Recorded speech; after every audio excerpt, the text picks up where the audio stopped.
Hello, my name is Ruby Jewell. I am your Miss Tiki Oasis 2014 and proud member of the Tiki Oasis Diversity and Inclusion Council. Welcome and happy Sunday. Welcome to the Tiki Oasis monthly series focusing on subjects of history, appropriation versus appreciation of cultures, minority cultures, Tiki culture, and mid-century Americana. The goal of this series is to provide a forum for education, knowledge, and conversation. Through this series, we invite marginalized groups to amplify their voices, to share their knowledge and experiences. We invite advocates and allies to ask questions, and we invite all to contribute to the broader discussion on diversity, inclusion, representation, and equality in the Tiki community. As we dive into our monthly series, there are many topics to unpack, discuss, and understand that are part of the current Tiki culture. Our topic this month, sponsored by Denizen Rum and Montana Distillers, is Women, Inspiring and Defining Tiki.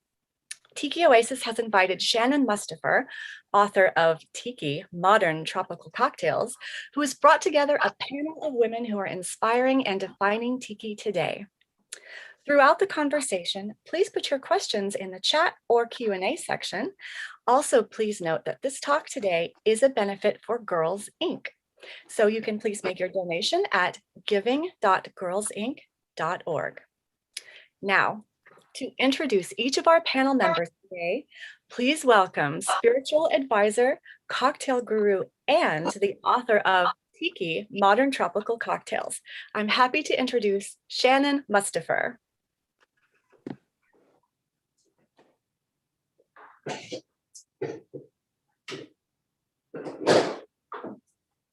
Hello, everyone. Aloha. Thank you so much for taking the time to hang out with us today and dig into this, I would say, intriguing conversations among some movers and shakers in the Tiki community who are making some things happen. We're also going to talk about some historical figures as well. Ruby, thank you so much for your warm welcome.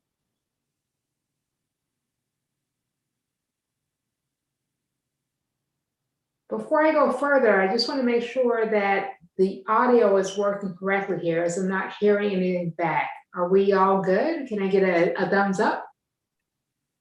Thumbs up. All right. Awesome. Love it. Okay, so before we get into this conversation, I just want to start off by saying that, the panel we have today is phenomenal, and they come from a range of experiences and different facets of working within Tiki bars as well as culture. So some of you here might be very well acquainted with Tiki as a culture, and some of you may be well acquainted with Tiki as a style of drink. That's where I'm coming from, and there will be a lot of bar talk. But that being said, we're going to talk about how they intersect and find out from our panelists, as well as from you, how all comes together to create a synergistic experience of hospitality that I think is uniquely American and so sweet, if you will, without being sweet. So that being said, I would love to introduce our panelists and invite you all to learn more about them on their social media after this talk. But I would say, I hope you have some rum or one of our welcome cocktails on hand, because it's going to be a really delightful moment, and I hope you all enjoy it. So first, I want to introduce Marie King.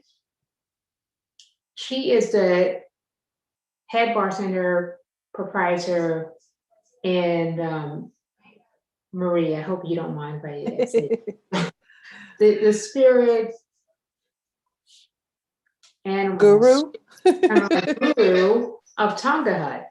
And in addition to that, Marie has worked on a revival of a Diner Beachcomber location, and we'll get more into that.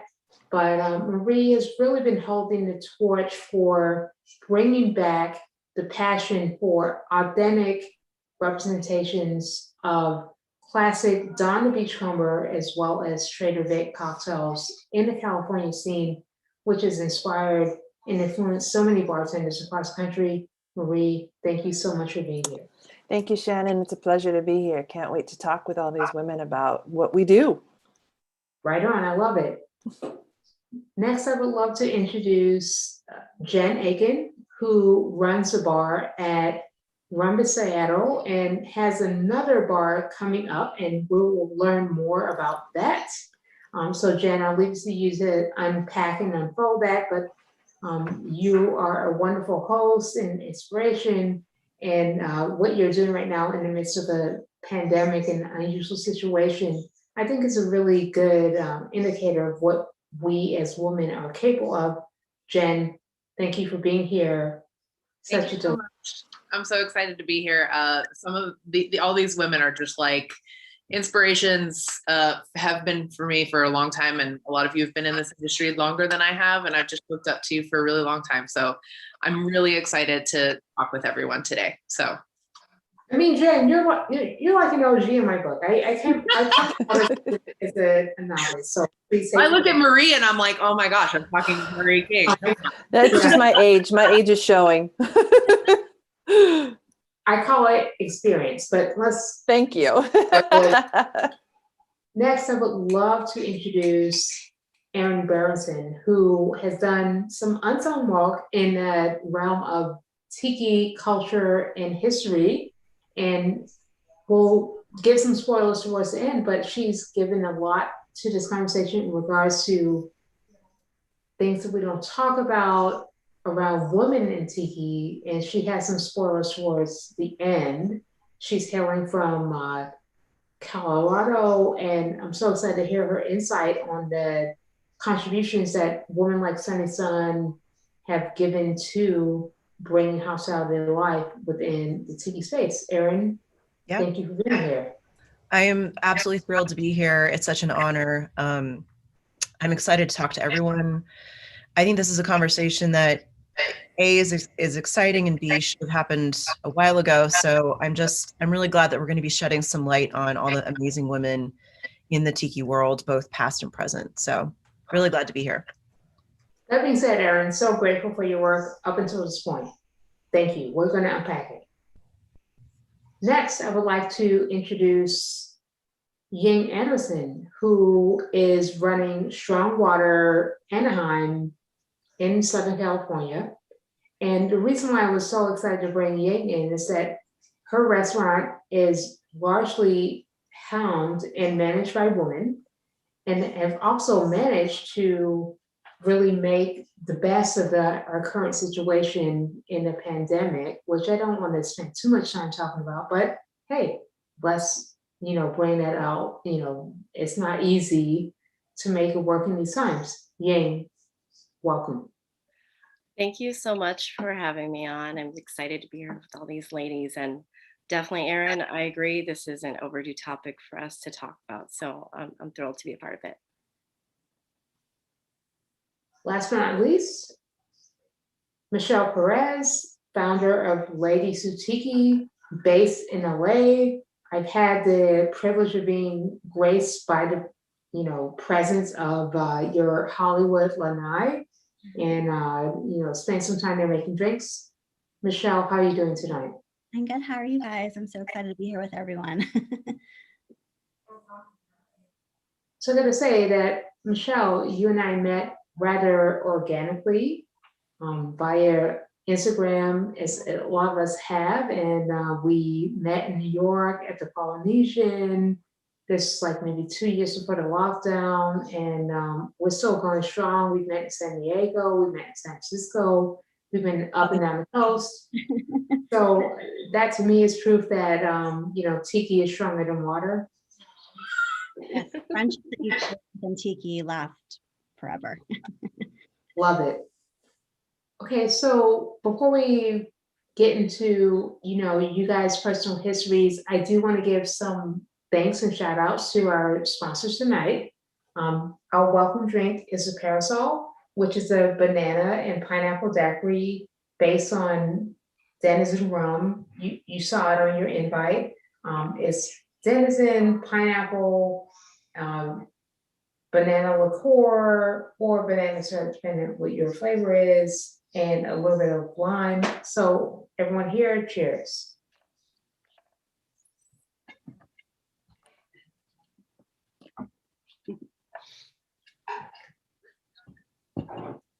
We have another cocktail by Montagna Rum, which is created by a woman, and we'll get more in depth on that recipe later. But just want to give some shout outs there, and also to Baby Doe, who has been really instrumental in bringing tiki culture together over the last 15 years via Tiki Oasis and more informal projects. So I just want to make sure that we're all aware that I'm very grateful, and I hope we all are, that she's been helpful in making sure that we can get together and have a moment of escape.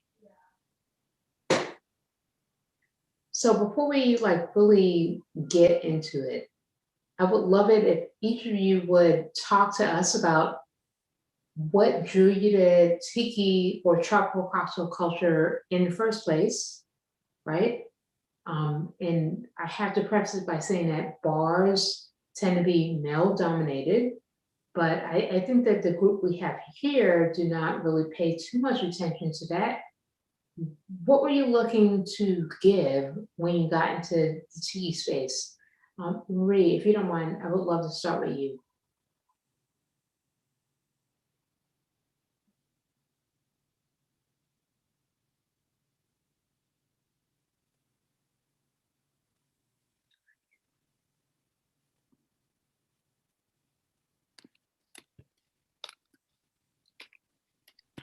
Hi, sorry about that.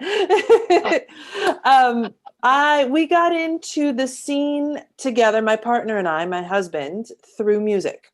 He plays in some instrumental surf bands, the Insect Surfers and Tiki Orchestra. His name's John Paul Balick, and our friends took us to home tiki bars. I realized these are different cocktails than I've had before. This is the early 2000s. I was discerning some flavors. I took a sip. I was like, apricot brandy. And, the people I was around were like, you could taste that. And I'm like, can't you? So I realized that I had a palate and a passion for the cocktails, and through music, through being fans of mid-century modern everything at the time and collectors, it just kind of all was this perfect storm that kind of came together. I'd been bartending since I turned 21. I've been in hospitality since I was 16. So it was obviously natural for me to start bringing these cocktails in to the bar that I was working at. And through that, I got to do some nights where I got to book bands. And, it was a place for us all to hang out. There weren't a lot of things going on. There weren't events and places going on for everyone to have good cocktails at. And through this, I was hired to open the first New Dawn, the Beachcomber, to open in 30 years and create their new menu for them. And I was hired because I had a passion for the drinks and for the precision that it takes and the attention to detail, like we've talked about. And I was probably cheaper as a woman than any male that would come in and do that position. But we've talked about this together as well, as a woman, we work twice as hard to get in, just to get our foot in the door, and we'll take that lesser amount. And then we can build within an organization where I think that's one thing that it differentiates us from some men in the industry. Not to say all men in the industry have a free ride and don't have to work, but I think women, we just tend to work harder. And when I first got into it, I had some, people to bring into my circle as women. There was Christy White doing the Hukilau. Baby Doe and Otto were doing Tiki Oasis. Suzanne Long was working at Forbidden Island at the time, Humu Humu.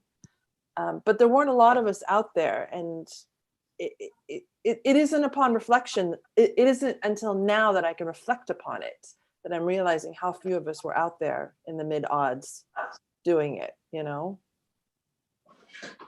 Well, I mean, I love that you did bring up those figures, and I was neglectful in not bringing up the fact that Baby Doe is the force behind this conversation we're having right now. So I would love it if we'd all just pause and give some love to Baby Doe for being a crucial part of Tiki Oasis, and how many of us have met each other over the years and had opportunities to learn more about Tiki culture and develop, our point of view on it.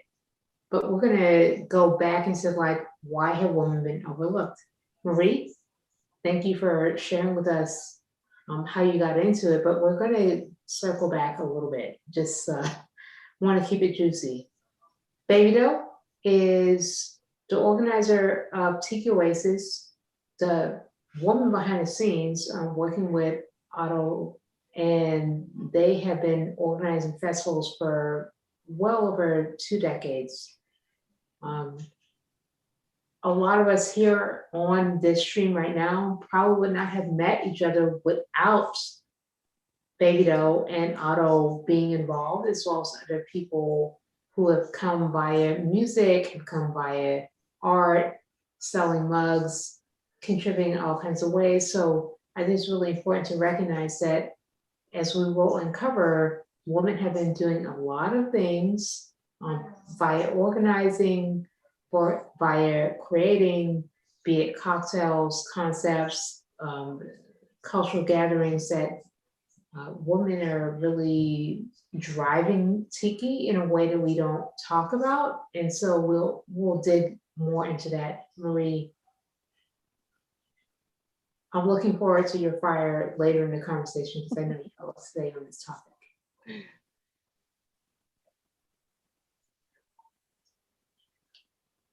So next, I would love to hear from Jen Akin.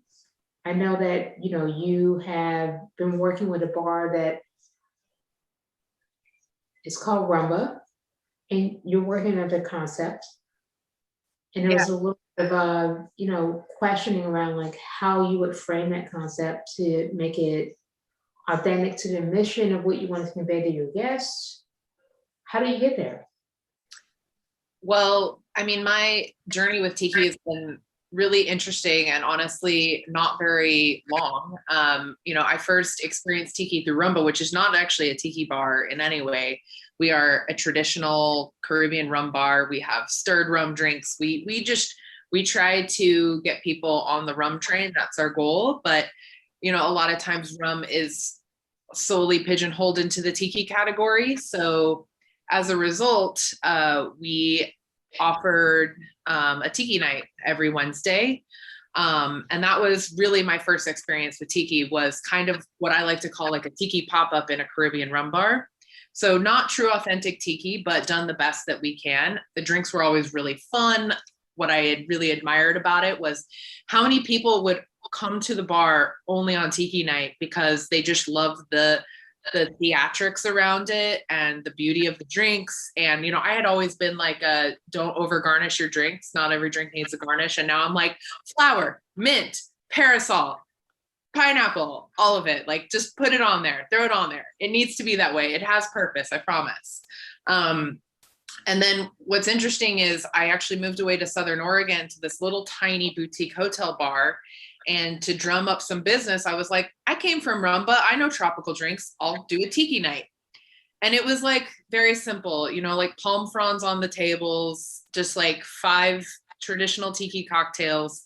And I had a couple come in that went to, Tiki Con and all of the Tiki events all over the country. They just traveled doing that. And they came in and they were like, they had written down, here's our suggestions for playlists. Here's how you need to change the decor. These are the types of glassware, like just everything. And that's when I realized that Tiki is not just about drinks. Tiki is a whole lifestyle. It's so important to so many people, which, is great. It's awesome. That's when I first started learning about home Tiki bars and things like that. And then I moved back to Seattle to become the general manager of Rumba, which is like my dream job. If I could ever have a dream job, that's it. And then this last year, right before the pandemic started, we started fulfilling this really long-term goal, which is taking over the space next to Rumba, which used to be a really small clothing store called Stussy, and creating what I originally was calling like a tiki-zy, very like False Idol-esque, enter through Rumba, no entrance from the street, just kind of like this hidden away, really cool escape from Seattle. And we were originally doing a tiki, like pretty traditional tiki concept. And then, you know, we spoke to a lot of people. I spoke to a lot of friends. We listened to a lot of feedback, and we have now changed our concept to what we're calling an immersion bar. So we've taken the word tiki completely out of the entirety of the concept, while maintaining the essence of tiki, which is that escapist, theatrical, you know, getting out of where you are without leaving home, you know, like that whole aspect. And we've taken elements of where we're from, the Pacific Northwest, and elements that we know. So, you know, the wildlife that exists around us, you know, the Puget Sound and things like that. And we've created kind of like an underwater sunken ship, like, you know, oasis, for lack of a better word, that removes you from Seattle, and you're escaping to a place that we know, not some place that we fantasize about. So there's no, you know, idols, there's no, you know, eroticized women anywhere, and obviously Rumba has always been managed by a woman. Before me, it was Kate Perry. And so I think that has allowed us to kind of transition this new concept into what it is, which I think is awesome.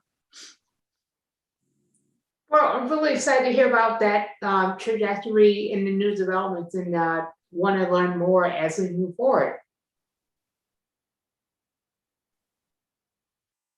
Now I'd love to introduce the audience to Ying Adamson. Ying, would you kindly introduce yourself and let us know what's going on at Strongwater and how you got to be where you are right now?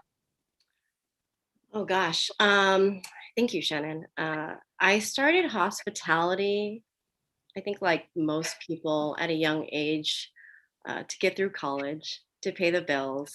A lot of what I was doing for my education was a quarterly basis, and no 9-to-5 job would hire, you know, a 20-year-old to work at their operation. So I actually started in a corporate setting for about 10 years, manager, trainer, all that fun stuff. I took a lot of that and partnered up to open a little speakeasy in Anaheim, California, which was really great. It was 550 square feet. It really just such a magical place. But during that time, I would like to be genuinely honest, we stumbled into tiki for sure. This prohibition style bar was brown spirits and whiskey based. And we did this really fun thing called Mahalo Mondays. Everybody had their Tiki Tuesdays. And we thought, hey, you know what? Let's just transform this prohibition style bar into this Tiki Oasis. And in 24 hours, you know, it was just this tropical paradise. And we thought, you know, if a few people come, that's great. It's a Monday, but it booked within 15 minutes every single time. And it was phenomenal. A little bit, I'll bring to that. I like that. Yeah. So it was really great. And we were really shocked. And we're like, you know what, this is certainly an industry we don't know much about, the tiki industry. So we did our research. Of course, we went to tiki bars. And I will have to say that it was just, any bar that we went to was just so welcoming. Everyone was just so nice. And everyone just genuinely wanted to have a good time. And I think, you know, that escapism was definitely what turned me on to tiki. So, you know, fast forward, Strongwater was born after that. We're more of a nautical, tropical escapism bar. We don't technically coin ourselves in tiki, but there's really, Erin, like you were saying, there's no other category. You just kind of fall into the category of tiki, right? So So yeah, that's my short story, and we've survived so far the pandemic. So yay. Well, Ying, I think you've done more to survive. Your Instagram is popping. Oh, And thanks. again, we'll revisit that a little bit later. But this whole notion of escapism, I think, is like really copacetic with Tiki right now, be it in person or by online. That ethos of like, I just want to go somewhere that feels nice. I think a lot of people can resonate with that message. And that's a big part of why I was, really curious as to, what your experience has been.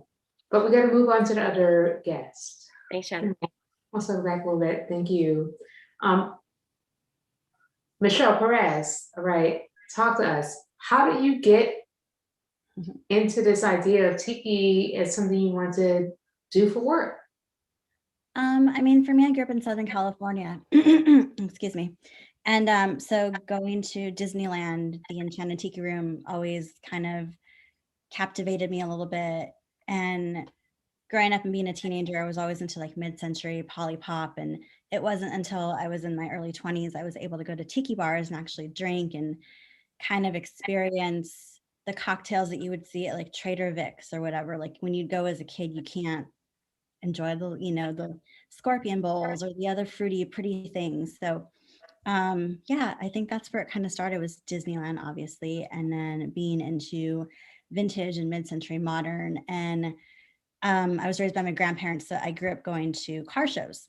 So being into rockabilly and all of that at a young age also kind of, I felt, put me in that, because music, and there was always people dressed very like vintage and flowers. And yeah, I mean, that's where it kind of came from. But going to tiki bars, I ended up meeting a lot of friends that are still friends of mine to this day. And I don't know, I love that the idea of tiki is very accepting. It doesn't matter like where you come from or who you are. Like whenever you go to a tiki bar, you always find someone that accepts you and you become friends. So that's where it kind of started. And it kind of took off as I was like, whoa, I feel like there's so many women in this community that are not really being represented. Hair flower makers, artists, bartenders, rum connoisseurs. I just felt like there was a little niche that hadn't really been tapped into.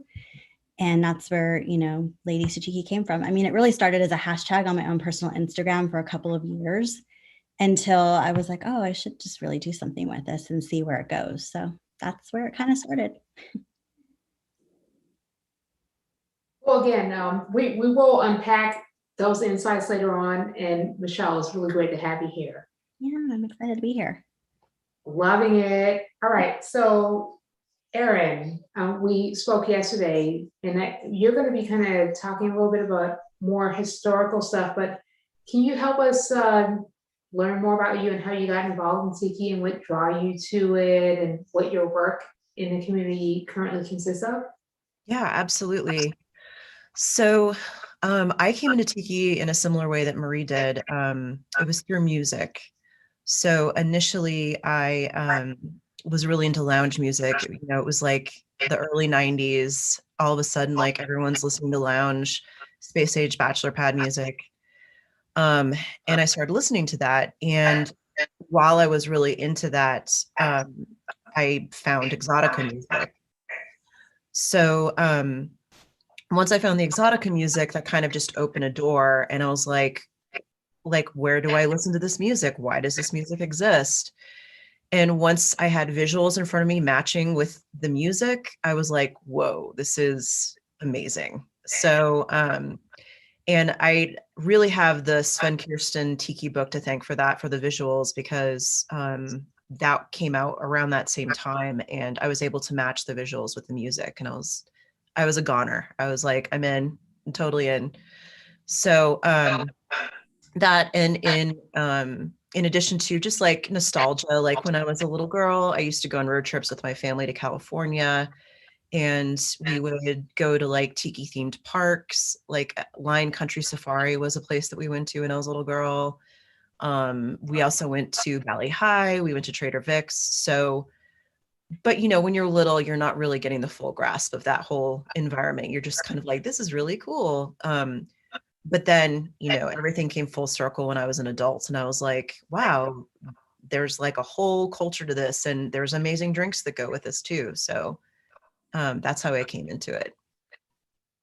I love it. So I just want to, put a little bit of disclaimer out here. Like, I entered into Tiki by being enamored by the drinks and the cocktails and want to show rum in a good light, and then learn subsequently, via, getting into the community, most notably Tiki Oasis. I got to give a shout out to Baby Doe. Hello. Thank you, girl. Right. So for being a pioneer in, orchestrating Tiki Oasis for 10 plus years, amongst other things, right?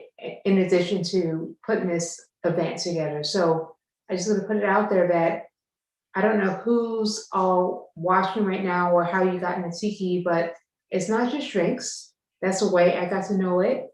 Marie, I know that you had a lot of passion for, Donna Beachcomber's recipes, and that's, how you got into it, and then later do music and other things we'll unpack. But it's drinks, it's music, it's culture, and I just want to give a big shout out to Baby Doe for doing Tiki Oasis, which I think brought a lot of us together. I've not met a lot of you outside of that. I think that's how most of us met.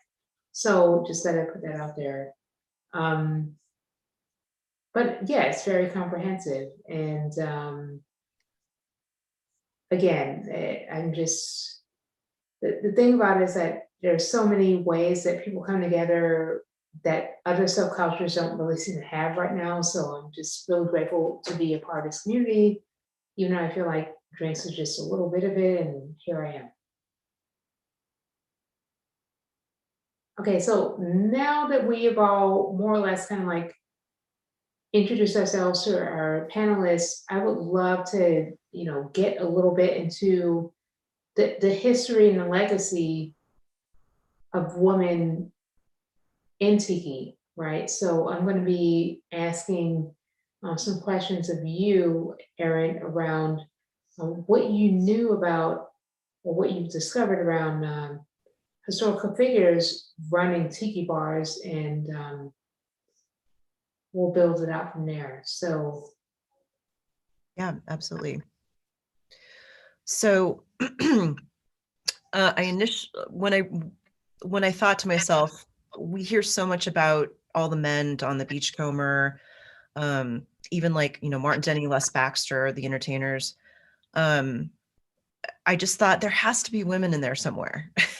So I did a deep dive and just started researching all these different ladies that were a part of the history of Tiki. There's not a ton, in all honesty, but they're there, and I feel like they deserve their chance in the light, which is why I put together the seminar that I'm hoping to give sometime in the near future. But I think I'm not really sure why, and I'm sure we're going to get more into this, but I'm not sure why particularly Sonny's son got so much negative energy attached to her. I mean, I kind of have an inkling, but it's strange because Grace Guslander, who I'm hoping to talk about later, she did not have that stigma attached to her. And I'm not sure if it's because she was a middle-aged woman, she had been around longer, she had more experience, she wasn't young.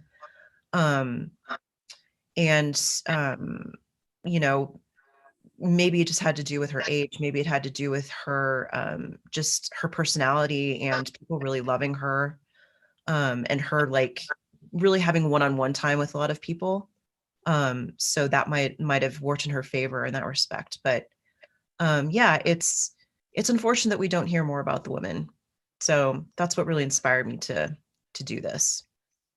well, I mean, I love that you came with so much information about Gus, and we'll unpack it later. And I'm also really excited that we have, Marie here to maybe shed a little bit of light on Sonny's son. And one of the things that really inspired me about this conversation was like, the only time I hear her name brought up is not positive, but I think she made a lot of positive contributions to the spread of tiki culture and tiki commerce in terms of bar and just being a great businesswoman. So I wonder, how did she, not benefit from a good reputation in light of what she was able to accomplish?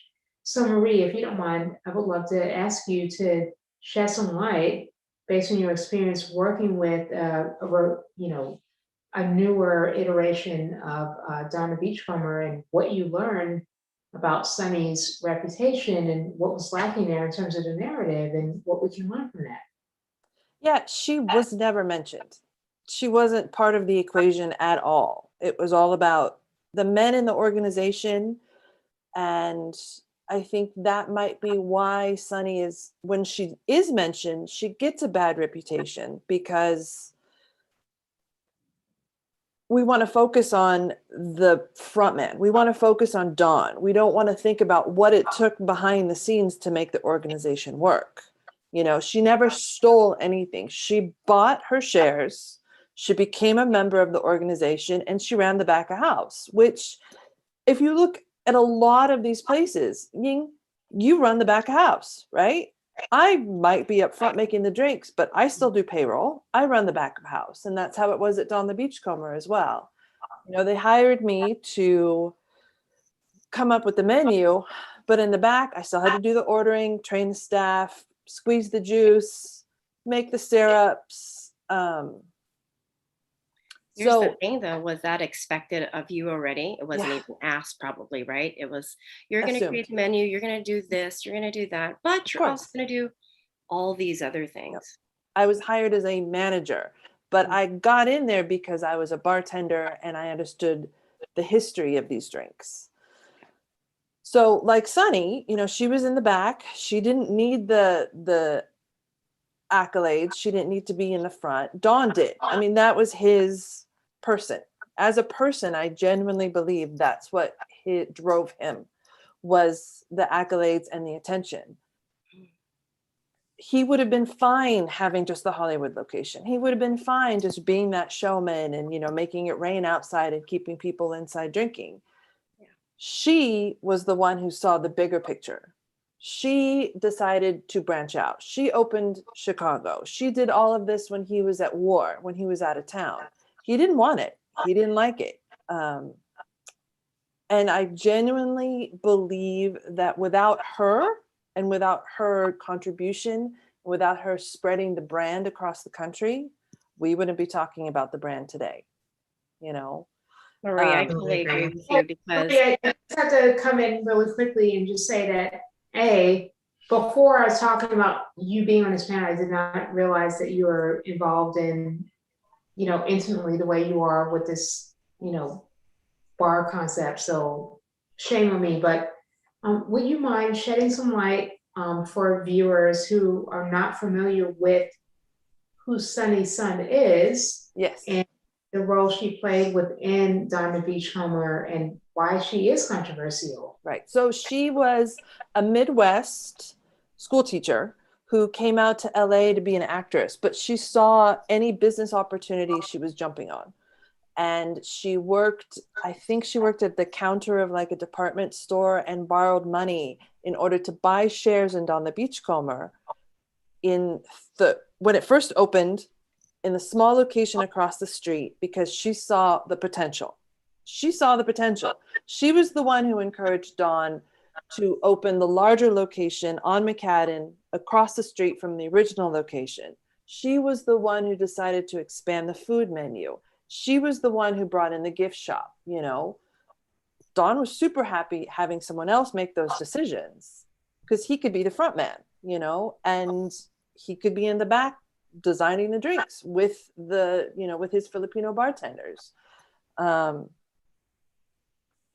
She was the business manager. She was the driving force in opening and expanding the organization. They eventually did marry and then divorced. So perhaps they saw her as the what's the word I'm looking for? the person who's just trying to take advantage of the situation. But I mean, there would be no situation to take advantage of if she didn't make it. I mean, well, to your point, that was my intuition without knowing what I know via our conversation of late. And right now, it's like she was just being a great entrepreneur. And I think maybe there are people who were threatened by that because they'd not seen it prior.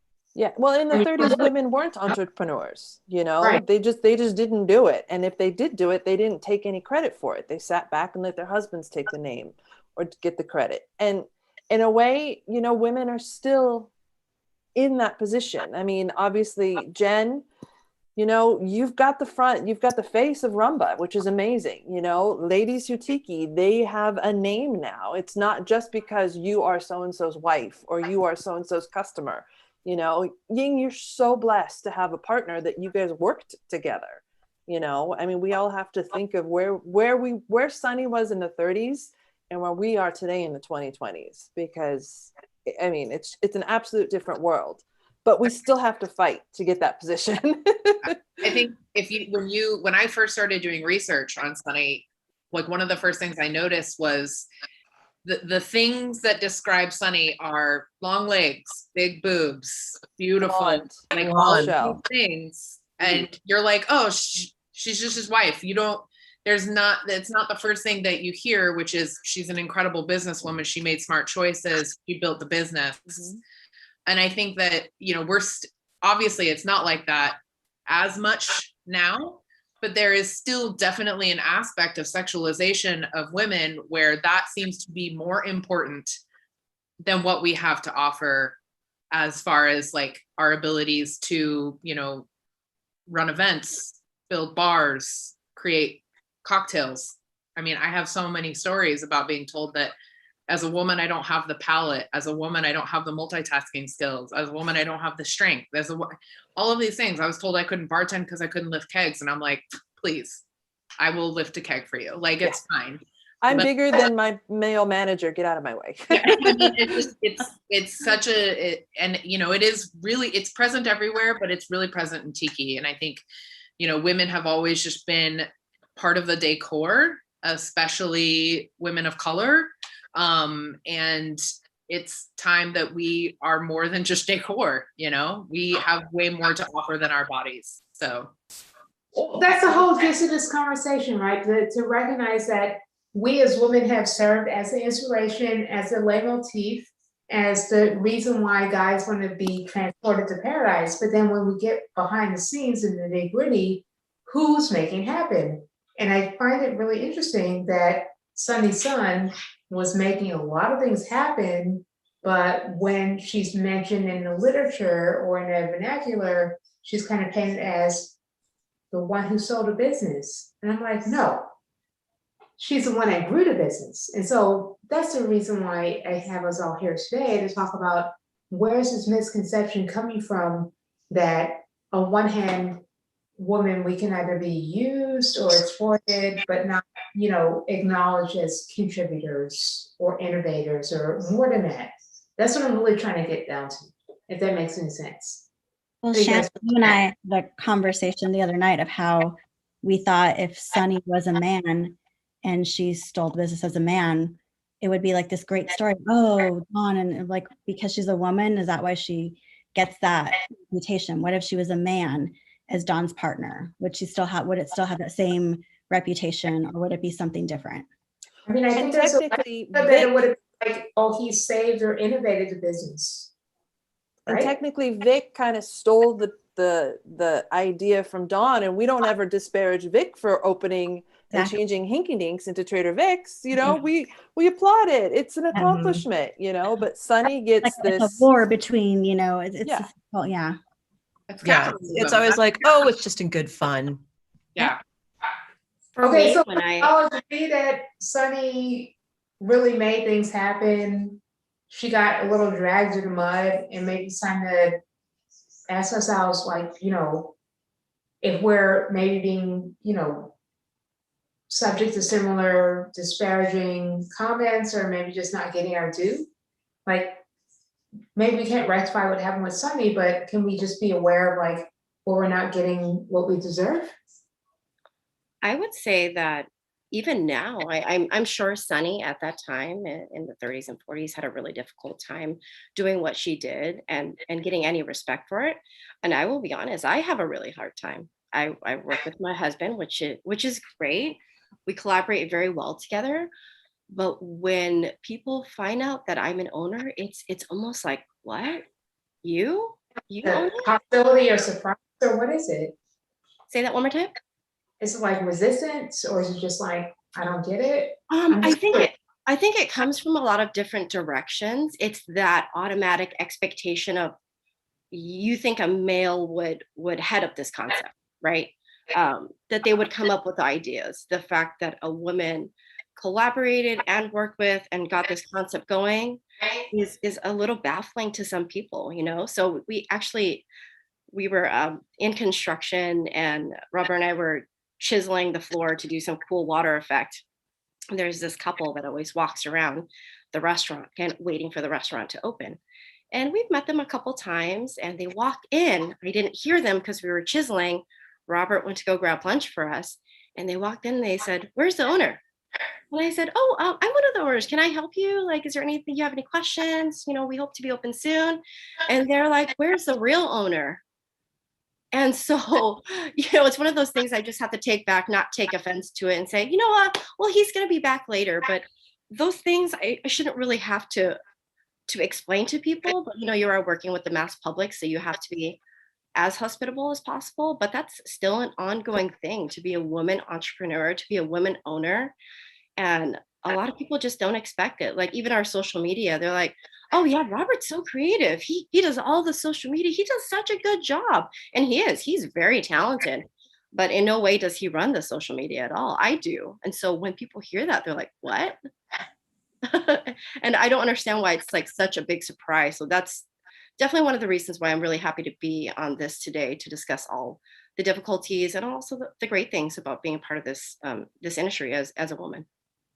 I could literally write a novel about all of the times that I've had to defend my role and my position. Yep, absolutely. You know, like I was telling you, I was told, I worked at a speakeasy, and I was told that, you know, a guest didn't want me making his drink because in a true speakeasy, a woman wouldn't be bartending.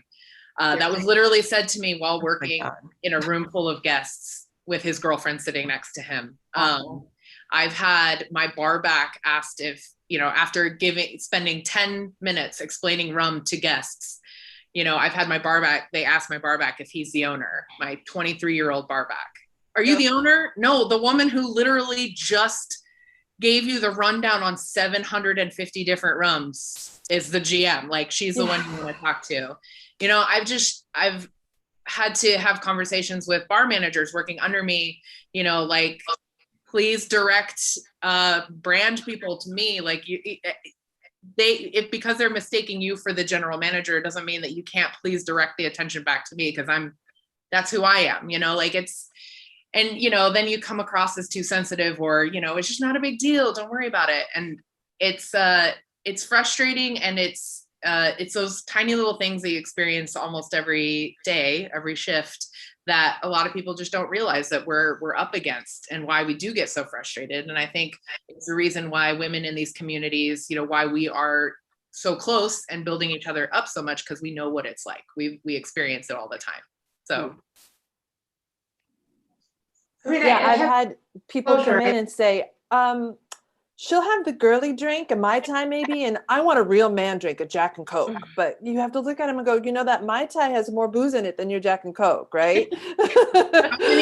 How many times have you guys been asked if your drinks come garnished with a tampon? Because I can tell you it's happened to me at least one time. Oh, never. No. I am not joking. Yeah, no. It's frustrating, and rumba is a classy joint. And I just I'm like, this is not the kind of behavior that is acceptable.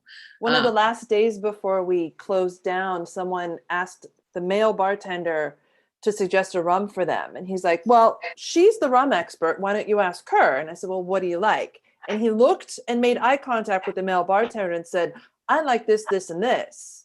And I said, "Oh, well, perhaps you would like this." And then he looked at the bartender and said, "Well, what about this, this, and this?" Never would make eye contact with me. as That if I were happens. speaking through the bartender's voice, but it was my words coming out of my mouth and my suggestions. Incredible. That's why these conversations are so important. And we need to have these conversations in front of as many people as possible, because there's so many people that don't realize that this is happening. They don't see it. And, you know, as soon as you're aware of it, then you see it more and you can do something about it. Exactly. So yeah, 100%. You know, you shouldn't just be going to the bar because they have a cute bartender behind the bar. You know, that was my problem when I got into bartending, was they didn't think I was cute enough to be the bartender because I wasn't blonde. I wasn't a bombshell. I'm a 6 foot tall woman. You know, I was too masculine for them. So I had to fight to get a position in a bar, you know, and now it's a little more equal, especially in LA, but I still go to plenty of places around the country where every single person behind the bar is a man. And I'm going to go straight up to the woman if I see her there and ask her opinion, because I know she has a better palate and she probably has a better idea of what's going on front of house and back of house, because she has more attention to that detail. It's such a highly male dominated industry, period. So, you know, I'm looking for a new bar team. And the amount of women applicants are very much slim. And I also wonder if it's just so intimidating, or they maybe feel like they don't fit that role. But I know some pretty fantastic women bartenders in Orange County that already have their like solidified location. So of course they're not going to leave, which is fine. But any new like fresh blood is really difficult. Like, what's your take on that? Does anyone else have difficulties finding any other women bartenders out there? All the time. I tend to, you know, I don't want to like sound braggadocious, but a lot of people want to work at Rumba. So I feel like I get to kind of like handpick my team, which I absolutely love my team. I'm the only female bartender. I have hand selected this team because they're amazing. We only have 2 female servers right now. And there are countless badass female bartenders here, but they all have solid jobs that they love. Yeah. And they don't want to leave, you know? And so it feels like there's so many badass women, but they're already in dope roles. And so why do we not have more young women coming up hungry, wanting to do this? It's an interesting question. I would love to know. Well, I think I for so long. say that I think that, you know, we're still building up to a point where women feel incentivized to put in the hours and time that we already kind of do double time relative to men, and also feel like there's a chance it will be recognized and rewarded accordingly. So I think there's low incentivization to draw women into this side of the profession. I would love to hear your thoughts before we start to move over to the next set of questions.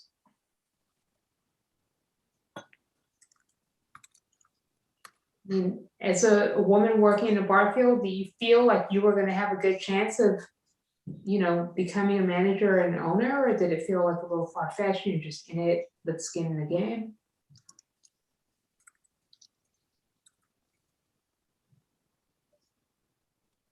I didn't really hear the question, Shannon. I'm sorry. No, it's so good. My question is, like, I think we see a dearth of women in leadership roles behind the bar. And the question is it because of a lack of opportunity or space, or is it because it just looks so daunting and there aren't enough examples of like how you can succeed? I also think there has something to do with the pay discrepancy. I'm sorry. You know, a lot of women will take the position and do more in that task for less money, you know, because we just want the position so badly and we're willing to work 50% harder than most other people. You know, I got into that position and then I had to scale back once I started making more money, because I was just doing too much. And I was never making enough money in the beginning, but I was doing twice as much. And now I can pull back at my position right now and leave the sort of minutia to the other staff, ordering the restocking, and utilize my time and my energy where it's more effective and more efficient and more profitable for the business. For me, culturally, this line of the hospitality industry, being a server, a bartender, culturally, it was frowned upon. You know, you're a server, you are a servant, you are taking care of someone else. So not until I got into an ownership role was that really accepted by honestly like my family, right? So I think looking out there, especially if you are from a diverse background, it's maybe not necessarily seen as um, a longevity job where you can make a lot of money for your family in the future. I always loved this industry. I didn't love it when I was 21, but I love it now in my late 30s because I see it differently. I've grown. So I think for me personally, I think there's this perception about the restaurant industry that deters possibly some people from applying, and maybe especially women. I think absolutely. And, you know, thinking about it, I've been in the hospitality industry since I was 18 years old. And, you know, most of my experiences, especially at a young age, were getting hit on by guests and, you know, being talked to inappropriately by management and things like that. And so I think one of the biggest issues is, as a young woman or a woman in general, coming into a job and having management and staff that supports you and tries to prevent that kind of behavior, because that is so prevalent, especially late at night in a bar setting. You know, you're a server on the floor, you know, you're out amongst everyone. And, you know, I can't tell you how many times I've had my ass slapped. And, you know, if that happens in my bar, they get kicked out immediately. Like, you're done. You are no longer welcome here. That's assault. Like, you're not allowed to do that. That's not okay. And it's crazy how many times like that has happened to me in previous jobs. And that person has been, you know, I, if anybody knows me, I get into people's faces when they do things like that to me. I'm not okay with it. And then, you know, I have a couple stories where my managers have had to like go calm down the person that touched me inappropriately because I got in their face and I was like, get out. And my manager was like, let me buy you a beer. And so I think that like getting rid of that behavior will help women feel more comfortable coming into this industry, you know, because there is definitely still the perception of, I work in a bar, I'm a cute girl, or I'm a woman in general. And this is the way I'm going to be treated by men, you know? Okay, so I'd love to ask Michelle to weigh in on this, because in a conversation this week, you know, we were talking about like, hey, Michelle, you know, what really drew you into starting Ladies Who Tiki?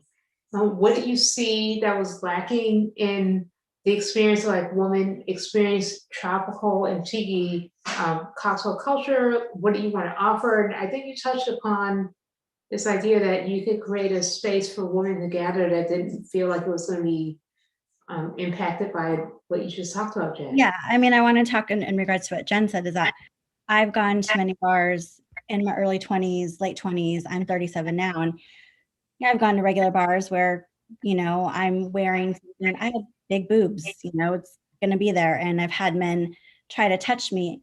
And when I get into an altercation with him, I'm the one who gets kicked out of the bar. And I'm like, but I did nothing wrong. And it's the same as part as like, you want to go to a bar and you just want to enjoy a drink by yourself, or you're waiting for a friend and someone wants to buy you a drink and you're like, do I take that? Is that, what do I have to give back for that? You know, I mean, I live in Hollywood. I would walk home from the bar all the time as a 20-some-year-old, and it was before Lyft and Uber, and I would be with someone gonna follow me home. And when I came into the tiki scene, I didn't feel any of that, and I wanted to create a safe space for women to come to our events and feel like they could come to the bar by themselves. Maybe their friends weren't into tiki, but they were.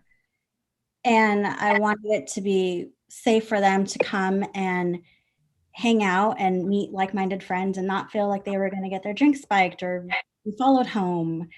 And that's where the whole concept of us creating events and doing that came from. It's just a safe space for women to come and feel like they didn't have to fend off men. They could just come and just enjoy themselves.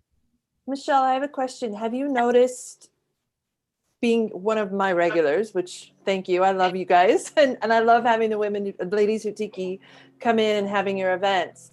do you feel that coming into a female run bar has a different vibe than a male run bar? Just Oh, out of definitely. curiosity. Definitely.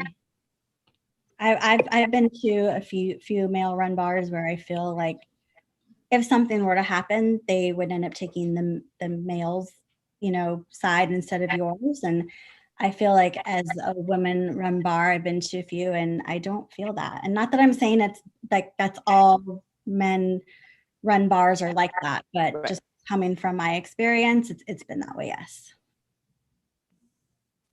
Interesting. I mean, Michelle, I have to admit that when you brought that up, this idea of, tiki spaces as a safe space for women, when it's in the context of what has generally been under fire as a style of bar and service that's exploitative of women, as well as of, oceanic cultures and people of color.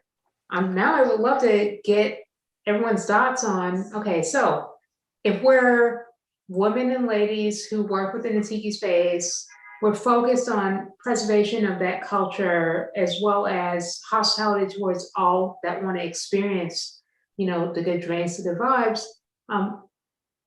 And we can just kind of go around. How do you react to these recent conversations around cultural appropriation and, what we can do to make our spaces more welcoming?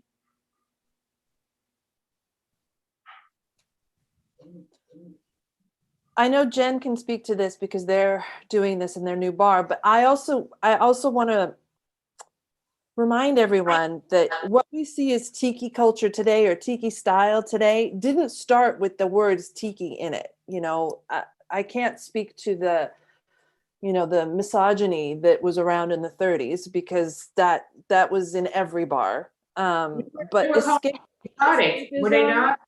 They were calling it as a retroactive. Tiki is retroactive, no? Right, exactly. So I think what Strongwater is doing and what Rumba has done is exactly what we've always thought of as what we call tiki today, which is that escapism.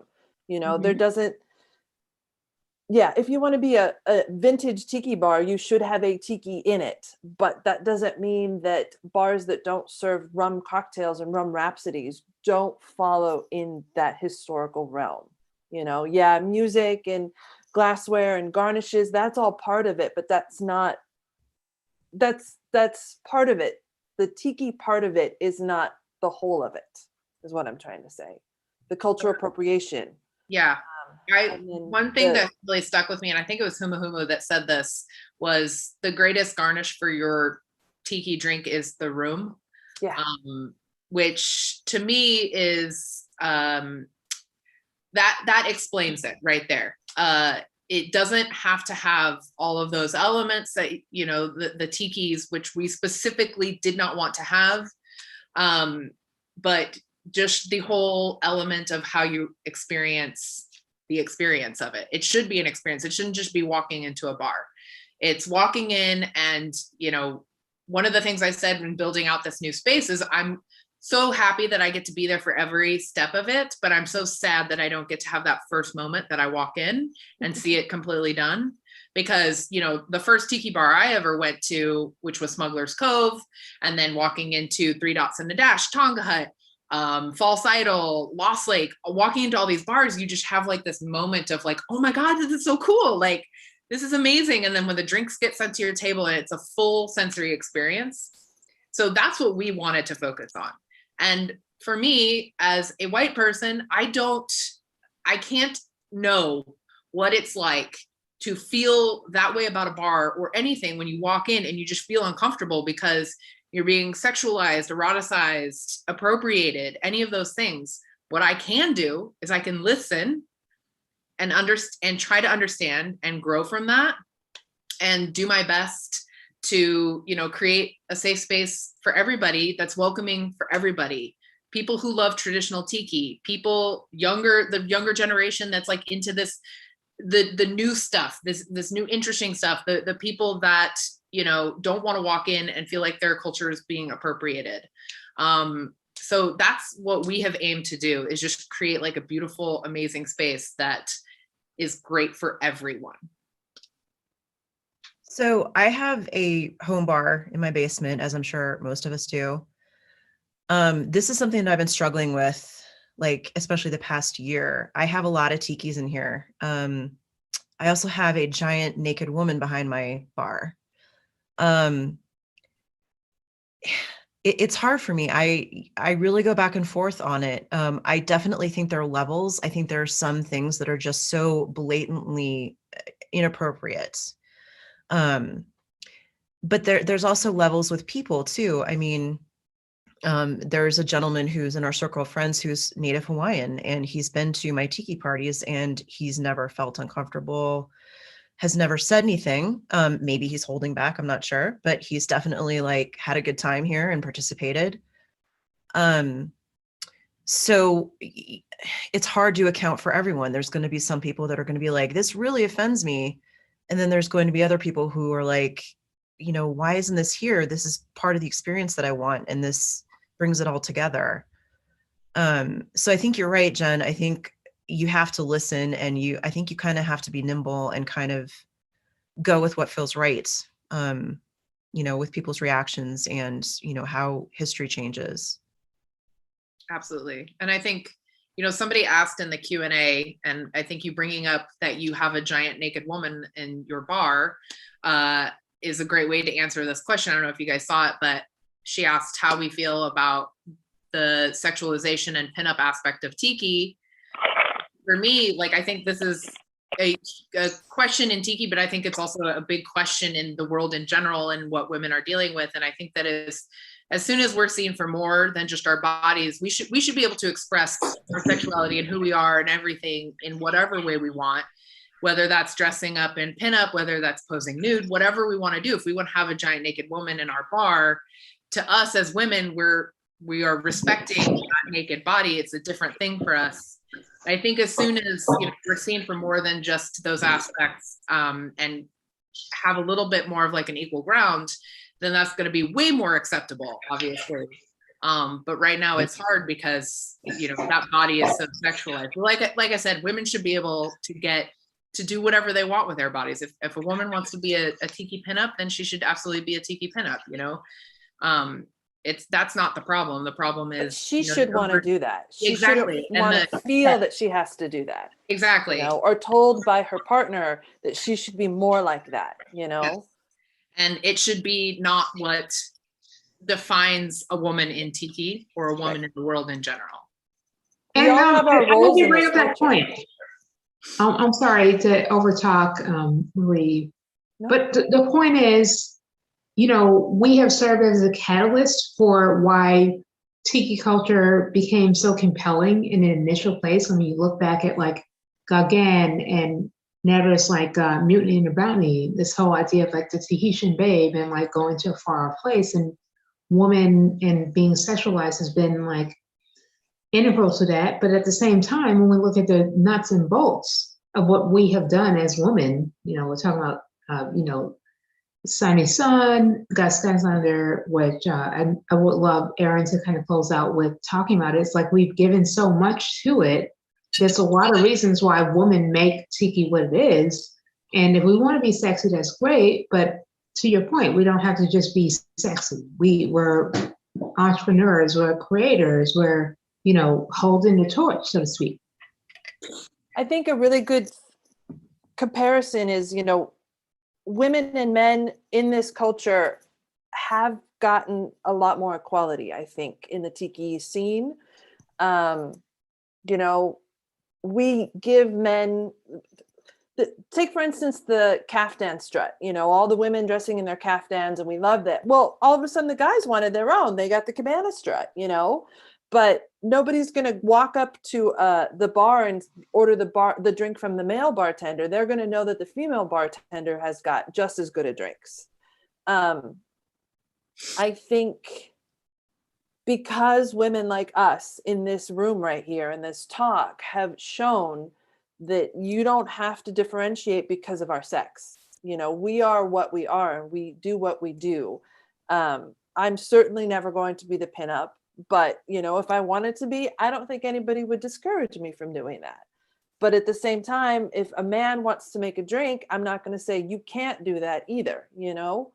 I think there's become a bit more parity in this very, very small community that we have. I mean, and it's very, very small. I'm not talking about the world at large. I've gotten a lot of support from the men in the community. I've gotten probably more support from the women in the community. But having discussions like this, and if men are listening, at least we're all learning. And that's the key, is the listening and the learning from each other, Sorry, I'm rambling. No, I mean, absolutely not. I mean, Marie, we want to hear what you have to say, because I mean, I regard you as an OG in the community, and I'm just really flattered that you're able to make time to speak to everyone here as well as interact with the panel. And I think it's really important that we can establish or affirm that we as women working in the Tiki space feel really proud and privileged to be a part of our contribution, not only as inspiration, but also as innovators, and just asking some questions as to, why are there things that we have not acknowledged? And again, I'm pointing back to Sonny. I'm like, oh man, I think she got dragged. I think that she did so many great things, and she got painted in a really unfavorable light, or just didn't get talked about enough at all. And so that's the whole point of this conversation, to make sure that we all have the opportunity to contemplate her contribution as well as our collective contribution. So, where women figure into making Tiki what it is.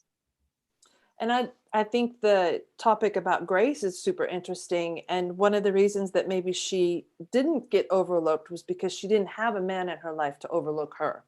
So she did that. She did. See, I don't know anything about her. I want to learn about her. Find out. Yes. But she had a husband, Gus. But I mean, their story's great. He put a lot of faith in, like a lot of blind faith into her, and she just took off.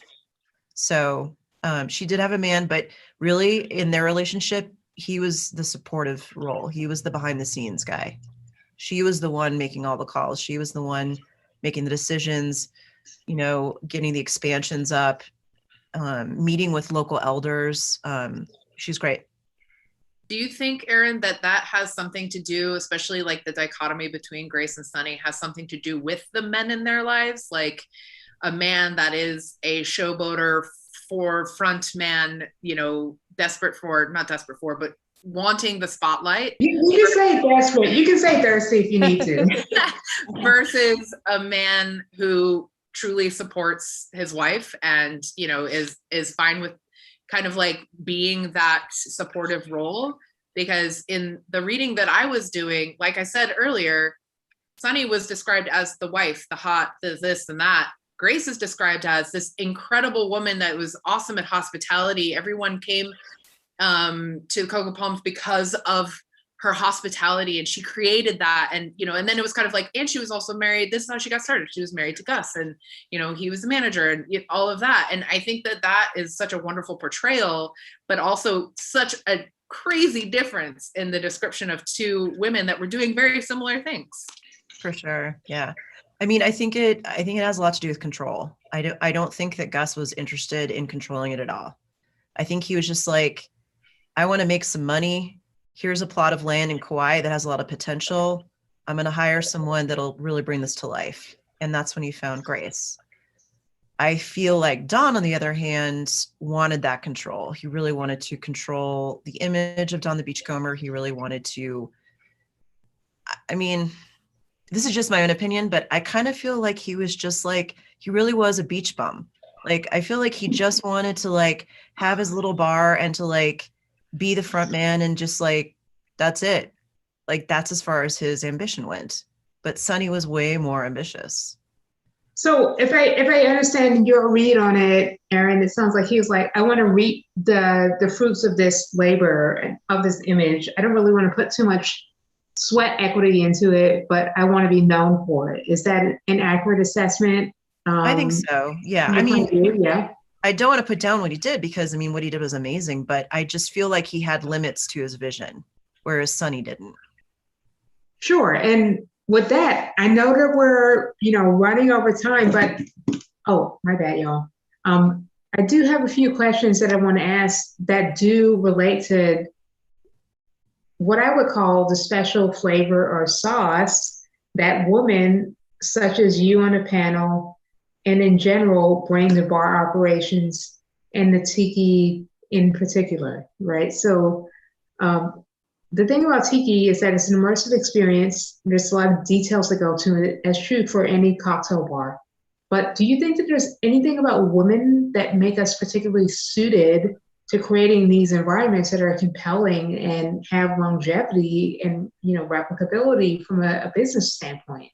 Again, talking about Gus as well as Sonny in your own personal experiences. I would love it. You guys could weigh in on that. Like, what does, being a woman have to do with being really good at tiki? Well, okay. And I don't want to generalize anything, but this is just my own personal experience.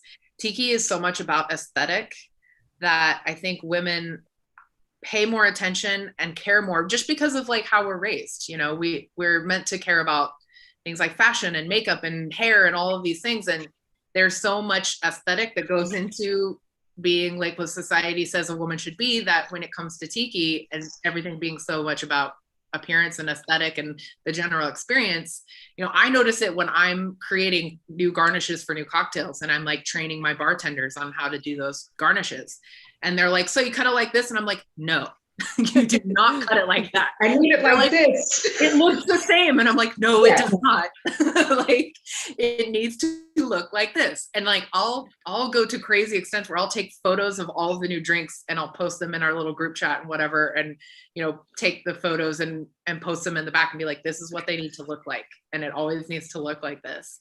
So do I think that women maybe, I don't want to say more adept to it, but like naturally kind of fall into that and are good at it? Yes, I do think so. And I think that's also why I find it fun, because, I also paint and I do all kinds of artsy shit and I love makeup. And so that just translates so well for me creating drinks and creating a vibe. So. And I also think hospitality has a lot to do with it. Like, women are the caregivers. We are the ones that want everyone to feel welcome and happy and come in and, this is the party and here's the food and don't get too drunk and make sure you have a ride home, and I think that sort of natural, we're born mothers, and also, and this is maybe a little too flighty, Libras. I think there's a lot of Libras in this, in the community as well. And they're much more, they're ambassadors. They're all about hospitality. So that's just my little thing.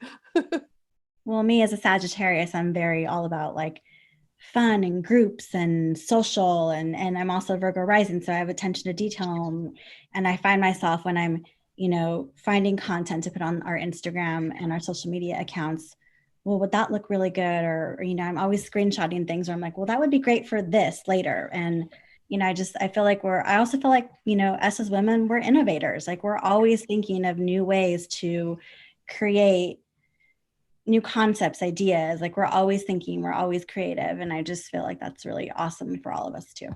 We're all innovators. Yeah, I totally second that, Michelle. That was like, when I saw this question earlier, I think that women bring uncommonality to the table. I think that we really do strive to do something different and to get off the main path. But I also think that women really bring accessibility to tiki, and that's something we've all been talking about. I feel like we want to share it. And I don't know, maybe more than men, I'm not sure, but there's definitely less of like a restrictive, like, oh, we have a little club here. I feel like women are always trying to get more people involved and to share it with more people. For sure. I mean, I can just say from my personal experience, I kind of stumbled into the tiki community on a sideways note, just being like, I want to show people really great rum cocktails. And at no point did I ever feel any resistance of like, what are you doing here? Whereas in other type of cocktail circles, that can happen. So I think there's a element of the feminine touch within Tiki that maybe has not been fully exposed that, accounts for that. And I think we're all showing it here today.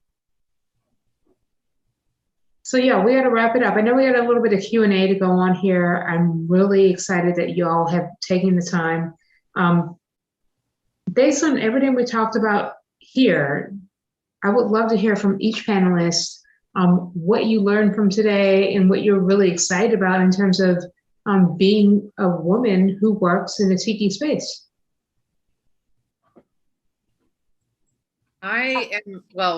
Sorry, Marie. Oh my gosh. No. You and I are the ones that are like, hey, we have something to say. We talk too much.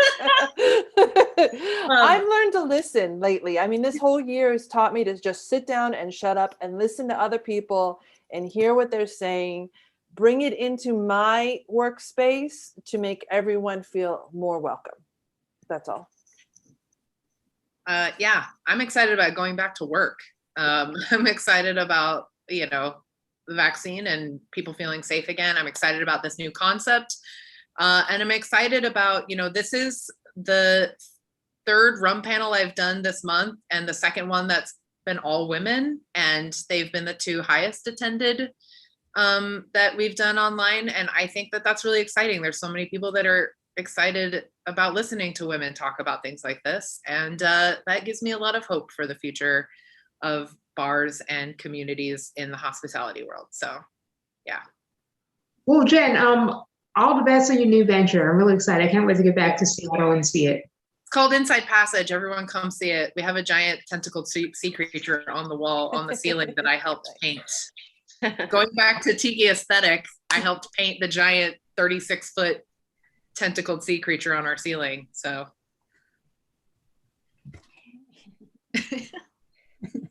Love it. So Ying, we didn't get to talk too much about what you're doing at Strongwater, apart from people like maybe not understand that you're an owner and playing a critical role, but you guys have been killing it with your social media. What role has that played in you being able to remain relevant and solvent over the last year, 6 months? Yeah, I'm going to be honest, I'm pretty busy to send out tons of email blasts to all the people that follow us. So social media has been quite crucial into us really staying alive and keeping this restaurant afloat. There's a lot of interaction, much more than I would have ever expected for only being in business for 3.5 months and operating under COVID longer than really being open. So social media has played such a big role. And I'm going to be honest, I need to learn TikTok, you guys. I don't know how to do that yet. Yeah, I need to learn that too. But it's a powerful tool. Technology is so amazing. I mean, this past year has been difficult for a lot of people, but technology has really kept people a little closer together, especially us having to be distant and having to Zoom all the time. So I'm really grateful for all the people that really support what we're doing. And I think the most important thing is that we're doing it safely. We're not just willy-nilly opening up like other bars, and to each their own. They have to survive, and I understand that. But like I tell my crew, no one, and as morbidly as it may sound, no one can die under my leadership. And I can't replace that. As we're, as crazy as that sounds, I can replace money, but I can't replace people. So opening up the restaurant is really important for us. We can technically open up here 25%. We're not ready yet, but we probably will be open in the next 3 to 4 weeks. So thank you for asking about that, Shannon. Well, no, I just think it's really critical because people are really seeking a way to engage individuals, in your cocktail kits and your Instagram feed. That they give escapism, they give, hospitality and community building, which is what tiki bars are all about. And so it seems like you are able, amongst a few accounts, to like really seize on that opportunity, which is, not something we want to have to be, forced to do, but it looks like you did it really well. Oh, thank you. And, it definitely goes with being relevant and listening, right, Marie? Absolutely. Like, if we're just listening to our guests, they're looking for cocktail kits. All right, it's happening. They're looking for, certain items. It's going to happen. They want apparel. We're going to make it. So it's just one of those things where we're just trying to stay afloat, and we just can't wait to have everybody back into our little sunken ship. Well, I can't wait. to come over there. Yeah, I want Kinda you to get come a little- guest bartend. Get waylaid over there. It could happen. It's happening. All right, I love it. Right. Any last thoughts on like what's going on in this, current COVID situation where people are, sitting down and thinking about like how can we not only be better at running bars, but also how can we be better at conveying an escapist, a tropical or tiki experience to our guests or our audiences via Instagram or social media. Would love to hear from you guys. Baby Doe, got to give a shout out to you again for not only hosting this, but also being a front runner in creating the premier tropical and tiki cocktail centric and culture event that started off in San Diego and has since migrated over to Arizona. I was able to go to the first event in Scottsdale. Man, time flies, it was 2 years ago. Those of you who were able to go to Tiki Oasis AZ, if you can do that, do. The hotel was beautiful, it was heaven. If you can get to San Diego later in the year, do that by all means. Got to give a big shout out to Baby Doe for all her work in fostering this community, not only in the chat, but via those events. Also going to get a shout out to Christy Crow, who's been doing a lot of events in the Tiki space as well, with Tiki Oasis and other things. And I just got to say, what I really wanted to dig up in this conversation was like, hey, let's find out what women are doing, have done, and will be doing in the future. So Q&A, by all means, let's dig in there. Erin, I know that you have been working on developing a seminar that it's looking like it's going to be on Tiki Oasis. If you don't mind chiming in a little bit, just give us a sense of what that might be about. Sure, yeah.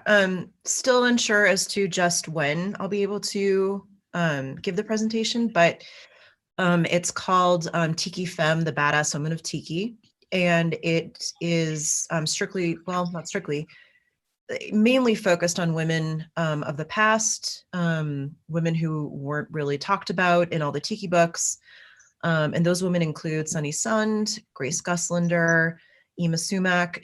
Ima Sumac got a lot of, she's gotten a lot of love and press, but, I tried to dig up some new information about her. Elizabeth Waldo, who is a composer and violinist, and she used pre-Columbian instrumentation in her music. Also bringing in Muriel Thornton of Mike High, amazing dancer and choreographer. Her story is pretty great too. And Sandra Warner, who a lot of you probably know by her face, but not by her name. She is the cover girl for Martin Denny albums. So a lot of really interesting ladies from different parts of the community doing different things, and they all have really great stories. So. Well, we'll certainly be on the lookout for that. And Baby Doe, I don't know if you're like behind the scenes right now, but are we doing some Q&A right now or about to wrap it up? I think you have the winners of the contest to announce as well. Oh, snap. Okay, give me a second to find those names in the chat. My bad. Yeah, so we had an exciting cross collaboration with High Tide Recordings, which is based in New Jersey. They did a really fun collaboration with the monk artist, and I was able to contribute a recipe and also to donate this mug along with a book. And what's going to happen here is that all the sales or some portion of the sales for this vessel, which you may or may not be able to see on the camera here because I'm not that good on the internet, will go to Girls Inc., which is also going to be receiving some proceeds from today. Girls Inc. focuses on encouraging young women to pursue higher education and higher career goals. But this glass, the lighting might kind of keep you from seeing the graphic. goes with the siren song that you can get online at High Tide Recordings on Instagram. And it's super fun. There are going to be 2 winners that will also get a signed copy of my book with that as well. I am looking for your names in the chat. Maybe you can help me out by text me those names, would be great as well. But we really want to support, not only the women on this panel, but all the viewers tuning in, and also just bring wider awareness to opportunities for us to learn about the achievements of women during Women's History Month, to learn about High Tide, which is a woman's own business, and just kind of spread the love. So if you don't mind, let me see if I can find the winners of today's raffle. Give me 1 second.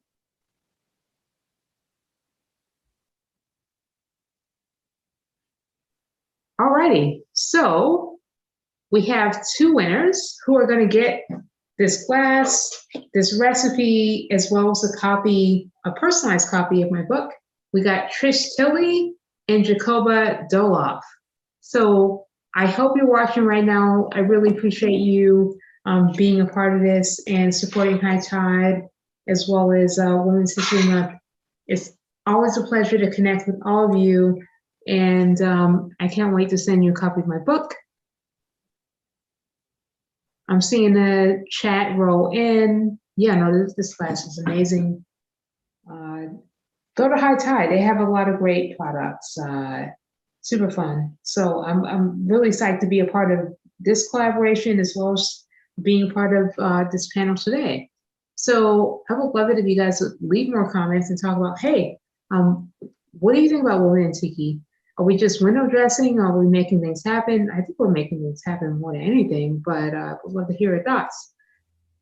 With that being said, I will find you out there on the Tiki Trail. I gotta give a big debt of gratitude to Marie King, who I consider to be the OG of Tiki. Thank you. No, thank you. Michelle, always a pleasure to see you. It's been a minute. I know. I can't wait to come back to New York so we can run around the city.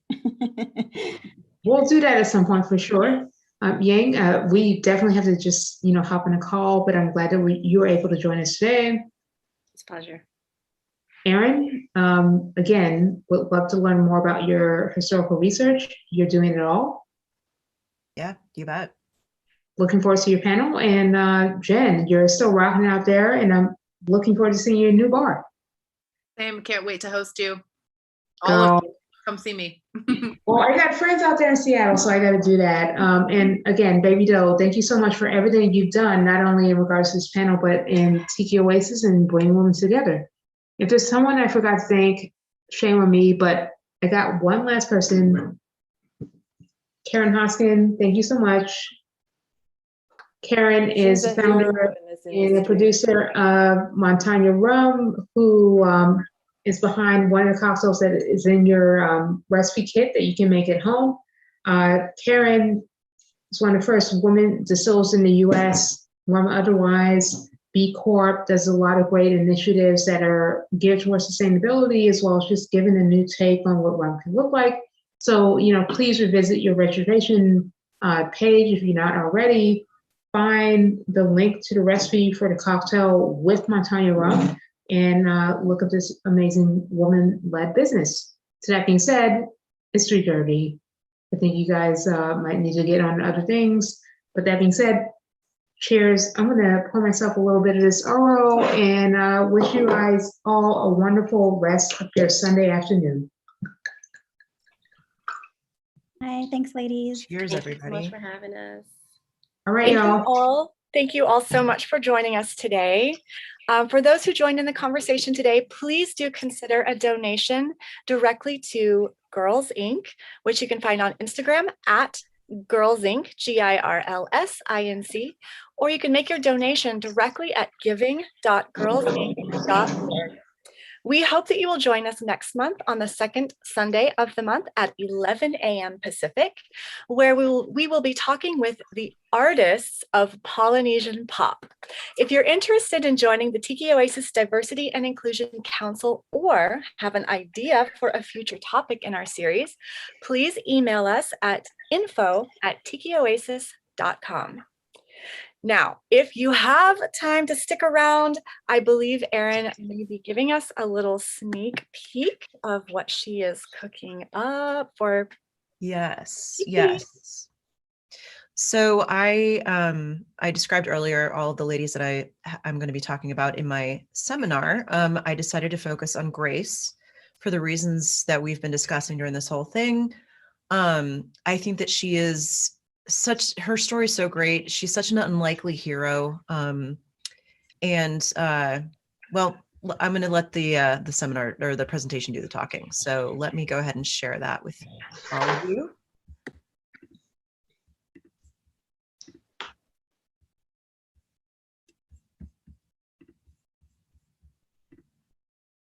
Are we good?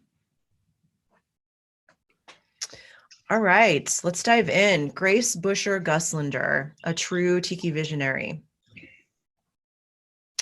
So Grace hailed from a tiny little town in Pennsylvania called Collegeville. And just to give you an idea of how small that place was, she was born there in 1911. The population of that town in 1910 was a mere 621 people. Then, in 1948, Grace decided to up and leave that tiny town and travel all the way to Hawaii by herself. She was 37 years old. I couldn't really find out what her, motivation was, but I can only guess it was probably a combination of, I need to get the hell out of a small town, and also Hawaii seems like a great place and so exotic and the lure of something totally different. So Lyle Gus Guslander, this is the gentleman I was talking about earlier. He's a hotelier. In 1952, he purchased this plot of land in Kauai, and this land eventually became the site for cocoa palms. Then I can't see that number, sorry. Then he eventually, I think it was 1954, he met Grace. She was working at the Honolulu Advertiser as a food and wine columnist, and they hit it off right at the bat, and he wanted her to run his hotel. So she had absolutely no hospitality experience before that. But what she did have is that she had really good insight to customer psychology, and that really helped her moving forward. So I'm sorry, I'm having a little bit of technical difficulties here. One moment. I need to get the dates here. Okay. So 2 years later, in 1956, Grace had the lodge expanded into a cottage-style hotel with 82 rooms. And then later that year, they did another expansion and bumped it up to 96 rooms. Grace also took the opportunity to redo the main lobby area for the hotel, and she had it styled after a Hawaiian longhouse or a hollow. And you can kind of see here, like the interior there to the right, really, really cool decor. So Grace really put Cocoa Palms on the map from the perspective that Cocoa Palms was really one of the first hotels in Hawaii to celebrate and embrace Hawaiian culture. Most of the hotels that had existed before that were very similar to ones that you would see in the mainland in the United States. Grace spent hours in the library. Everyone okay out there? Grace spent hours in the library studying up on the culture of Hawaii, and also making friends with some local elders. And those women include Gladys, and I'm probably going to butcher this, but Kamakua Kalani Aona Brandt and Kapuna Sarah Kalikia. Brandt was an educator and civic leader in Hawaii, and Kalakia was a noted Native Hawaiian composer, chanter, and historian. And interestingly enough, this ties right back into what we were talking about earlier. Grace opted not to feature tikis on the property out of respect to Hawaiian culture and out of respect to the grounds that the hotel was built on. The grounds actually at one point had belonged to Hawaiian royals. So that's what she did to pay respect. Oh, this is going backwards. Sorry about that. Grace also was responsible for creating the torch lighting ceremony, which to this day is used around several hotels in Hawaii. Local men would dress up in their traditional garb, and they would run on the resort property and light all these different torches. And it would eventually culminate in the whole lagoon being lit with fire, which was a spectacular sight. The whole purpose of this tradition was it's essentially a glorified dinner bell. It just let all of the guests know that the dining room is now open and they could go have their dinner. This tradition happened for 40 years, and it was at 7:30 p.m. every night. Grace also instituted the cocoa palm tree planting ceremony. Unfortunately, a lot of the trees on the property were starting to die. So she thought this would be a really great opportunity to do something special. And she went ahead and did this ceremony. And she did it to honor ancestors, celebrities, and even just local visitors that would come. The ceremonies lasted until 1980, and it culminated with the 127th planting. There was also a little chapel built on the property, and this was built mainly for the filming of the movie Miss Sadie Thompson, which starred Rita Hayworth. And of course, Grace, being the brilliant entrepreneur that she is, she turned this into an opportunity, and she let people have these very special wedding ceremonies within the chapel. And of course, we all know this scene. It's from Blue Hawaii, starring Elvis, and it came out in 1961, and it was filmed on location at Cocoa Palms. This scene in particular was the wedding ceremony scene. And once again, Grace was like, hey, let's capitalize on this. And she allowed visitors who wanted to get married on the property to actually reenact this ceremony. And a lot of people have done it in the past. And it's just kind of like, it's just so cool. It's beautiful too. This is also an image that a lot of people might recognize. Grace had these giant clamshells imported from the South Pacific and had them installed and retrofitted as sinks in all the hotel rooms. So once again, like really paying attention to all the details, bringing in a little whimsy and a little fun into the rooms too. She also installed the Queen Baths pool, and that was definitely a nod to the royal ancestry of the property. There was lava rock that surrounded the pool, which to me seems like a bad idea. I feel like you're going to scrape yourself going in and coming out, but it was nice to look at. So, and, you know, Grace was always someone that turned negatives into positives. One year there was an influx of these frogs, and they were causing a ruckus. A lot of the patrons and customers on the property were complaining of the noise. So she took advantage of the situation, and she had her resort music director actually create a special song for this, you know, for the frogs, and it became known as the Legend of the Frogs. And as a result, she turned a section of the resort into these frog rooms where you can actually hear the frogs sing. And they started going for a premium. People actually started paying more money to hear these frogs. So turning a very negative situation into a positive one. In 1967, Grace won the prestigious Worldwide Hotel Manager of the Year award. Then 4 years later, she and Gus actually wound up getting married. They weren't married during that whole time, but they did get married in Las Vegas. 1969 was also the year that the Guslanders sold the Cocoa Palms property to a large corporation. but Grace remained on the hotel board overseeing the property and the management. Then fast forward to 1975, Grace won the Man of the Year award at the International Hotel, Motel, and Restaurant Show in New York City. She was the very first woman to win this award. So that was a great honor for her. By the time of her retirement in 1985, Coco Palms had grown to a 416 room resort.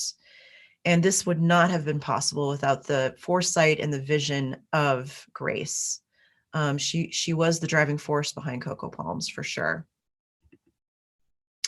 And that is Grace Buscher Guslander. I hope you all enjoyed learning about her.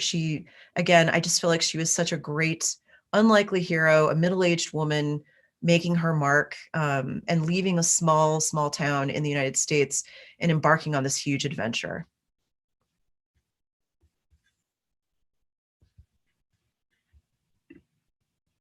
Thank you so much, Erin. I'm really looking forward to the full presentation. Thank you again, everyone, for joining us. Please stay tuned to tiki-oasis.com for all of the news about our spring and summer events. And we'll see you next month on the second Sunday of the month at 11 a.m. Pacific time for our next event. Bye, everybody.